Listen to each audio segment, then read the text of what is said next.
All right, some ongoing flooding, a tropical storm, and the potential of some tornadoes that are possible today, as well as a different scenario is likely as this storm's going to end. We have the potential for some flooding along areas of the East Coast. My name is Michael, here to give you an update on what's going on out there in the weather community. Make sure to like, comment, and subscribe for more content just like this. So, as we can see, we have the potential of a tropical storm that is in effect. Well, not a potential for a tropical storm. We have a potential for flooding and storm surge that is in effect. A tropical storm is already here. Here is the latest track from the National Hurricane Center, as you can see there. We had some updates and things like that of this nature, and we talked about this storm intensifying. And now we did have tropical depression there and a tropical depression expected into some of those areas. But now we're seeing the potential of tropical storms. So we could have two tropical storm landfalls, one in southeastern Louisiana and one as we get into areas of Houston. All right, so as we continue to look at what's going on out there, let's get to some hazards, alerts, and what's happening, especially with the storm. We have tropical storm warnings are now in effect for areas of Panama City and Pensacola. That extends into areas of New Orleans. You are under tropical storm warnings as well. Tropical storm watches have been extended for areas of southwestern Louisiana and into areas of Texas. Around Houston, you could be getting a tropical format here. So let's see what we've got going on here. We also have the hot temperatures, not just the tropical moisture that we're dealing with, but we're dealing with the hot temperatures. But look at this, folks. We currently have a tornado watch that is in effect for areas that are in New York, as well as a severe thunderstorm watches are in effect well along areas of Kentucky. I mean, this probably should have been a tornado watch scenario. It could be a tornado watch there, and I can't see it, but there should have probably been a tornado watch for Kentucky. But they took that precaution because, as you can see, a lot of severe thunderstorms are in effect too. So this is going to be a very impactful day of severe weather as you have flood watches in effect for areas like Nashville as you get into Charlotte and things like that in that nature. Excessive heat warnings remain in effect for areas that are like Dallas. Extreme heat warnings rather. Extreme heat warnings remain in effect for areas like Dallas and the Houston, areas that are in the mountains of Los Angeles. These are areas that we have to watch out for. Now, if you're here tuning in for the tropics, stay tuned. I've got some more model data and things to discuss with you, but just give me a second. So as you see here, we have the heat advisories in effect for areas around the low country, Myrtle Beach into Wilmington and things like that of the Carolinas. It is going to be a very impactful severe weather day today as we continue. So it is afternoon, but we're still getting busy out there, and we've got more severe weather to deal with tomorrow. So what's going on today? Going to be a level 3 out of 5 risk that's going to be areas southwest of New York as you get into those areas. As you get in around Atlanta, north of Atlanta, marginal risk, shower and thunderstorm activity, but the closer you get here, you have the tornado problems. Around New York, areas of Kentucky, you have a tornado threat today, as well as the wind threat. The wind threat going to be strong as you get southwest of New York. Southwest of New York is going to be the spot for severe weather, and I would imagine some people are probably chasing these tornadoes today, so this is probably going to be a tornado chasing sort of day. As we get a hail threat, we have a hail threat for southwestern New York, like stated. Tomorrow, as we get the slight risk of severe weather, areas of eastern North Carolina, Virginia, the Delmarva. This is a region that we got to talk about. We have a lot of weather to unpack today. Tornado risk going to be in eastern North Carolina. Wind threat going to be around North Carolina. So tomorrow we're going to have some very impactful weather for that as well as we get into the severe weather, not severe, for our day 3 outlook. Showers and thunderstorms, you know that can change as always for your fire weather outlook. We're not looking much going on out there in that sort of section of the country. Mesoscale outlook, as you can see, we have the severe weather that we have to deal with these areas right into here. So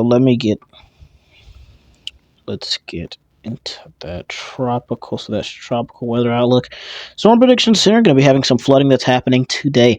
It's going to be around areas just outside of Los Angeles. It's going to be areas that are going to be dealing with this slight risk, some flooding due to the severe storms as well along the coast. That we're going to have that problem as well. As we get into our day 2 outlook, look at the potential here. We have some flooding that's going on around the New Orleans area.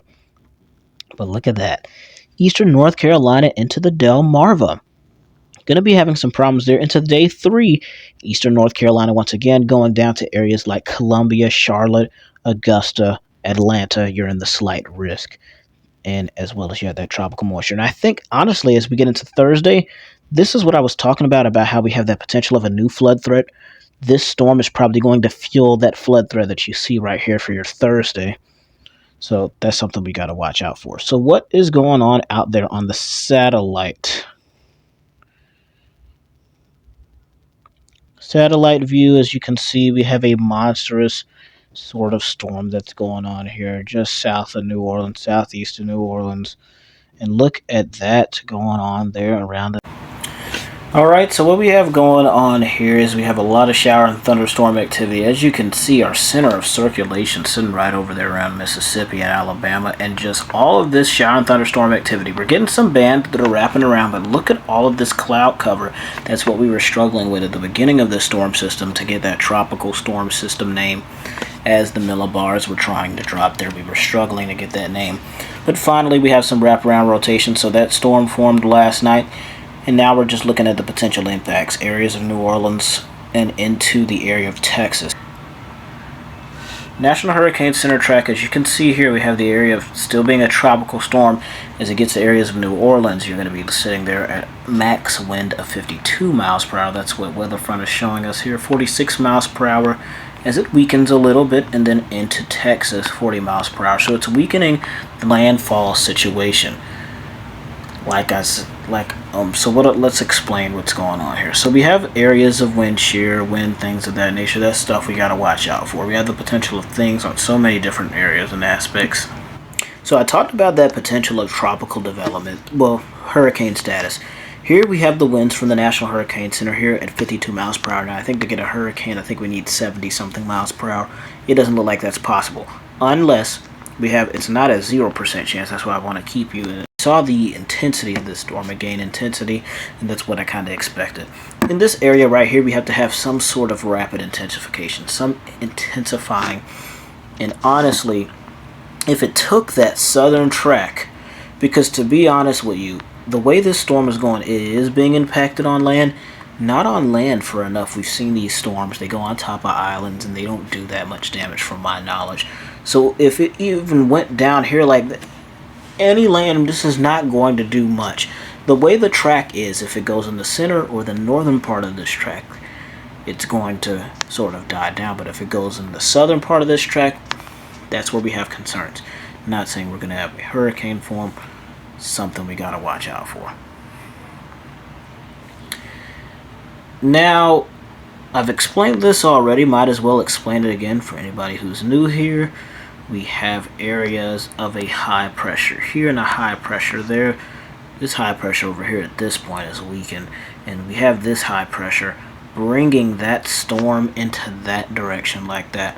That high pressure, we're going to be moving it this way, and we're moving it this way at a good time. The earlier landfall, probably the weaker the storm is. If we get a southern track, we'll probably have the possibility of having a stronger storm. So we don't want a hurricane to cause damage to multiple areas. Storm surge definitely going to be a problem as we get into Louisiana. I'm expecting storm surge watches or warnings to pop up for coastal areas of Texas, to be honest. The way this storm is going right now, it looks like it's going to still be a tropical storm before it gets to Texas, but we're looking at all the model data. Speaking of model data, here's a look at the latest HRRR model. See what we've got going on here. So we're at 1,000 millibar low here. We're starting to get into the 900s, and this is going to be our 18Z run. So we're going to get all our 18Z run models here. Look at it getting there into New Orleans, sort of getting into New Orleans, and then it's just in Texas area, and then it's just hanging around. So we could have a tropical depression. We're going to get rain regardless. That is something that I can probably say comfortably. We're going to get a whole bunch of rain regardless. Look at the NAM model. It takes that southern Louisiana track, and as you can see, it has land just a little bit.